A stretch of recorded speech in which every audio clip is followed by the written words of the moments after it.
An old drug with a potential new purpose prompts optimism, but also tonight, major warnings about the short supply of medical equipment and facilities needed to fight the coronavirus. Hospitals across the country are rapidly running out of masks, gowns, protective eyewear that they desperately need. You can't buy a ventilator right now. Hospitals and healthcare workers struggling with a lack of supplies across the country as the number of coronavirus cases in the U.S. balloons. Johns Hopkins University says there are now more than 13,000 cases in the United States.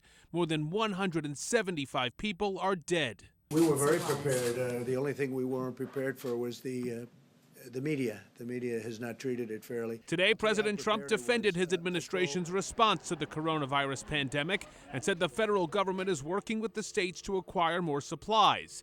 He also touted the possibility of using an anti-malaria drug to battle the effects of COVID-19.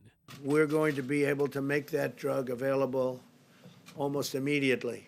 But the commissioner of the Food and Drug Administration said the use of chloroquine to combat coronavirus still requires study. We want to do that in the setting of a clinical trial, a large, pragmatic clinical trial, to actually gather that information. Meanwhile, in Afghanistan, the U.S. military has halted the movement of personnel coming into and out of the country in order to prevent the spread of the virus.